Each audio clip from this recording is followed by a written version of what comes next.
আমি এখন কথা বলি কিছু নয়, শুয়ে আছি। এখন আর গরম হয়ে যাবার সম্ভাবনা বেশি খারাপ।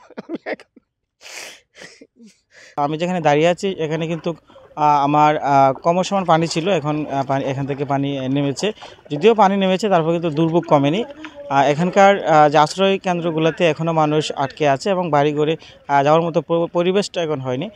তো চাষার পরিবেশটা দেখতে পাচ্ছেন, উনি কিন্তু যে জামাগুলো পরা আছে তাগুলো কিন্তু একেবারেই ব্যবহারের অনুপযোগী।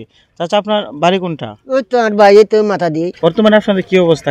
আমি খাওয়া দাওয়ার কোনো বহুত কষ্ট আছি। আমি এই কাজলা দুপুরে এই 3টা বাজে দুয়া ঝাঁসা মিশা খাইছি দে, আর এখানার উপরে এখন আর হয়ে গেছি, কিচ্ছু ফাই নেই। আর গদু আরও চলে গেছে।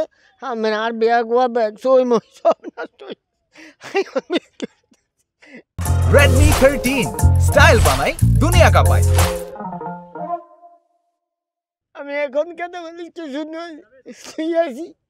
এখন আর গরম হয়ে যাবার সম্ভাবনা বেশি খারাপ। নিরীহ মানে বহুত কষ্টর কোনো আর তুলনা নেই। গরু ছাগল হাঁস মরক ঘর বাড়ি কিছুই নেই। খুবই খুবই শোচনীয়। আমাদের ঘর বাড়ি খাট পালং থাকার জায়গা সবই মানে কিছু বলতে কিছু নাই, সব কিছু আপনার তলায় গিয়েছে।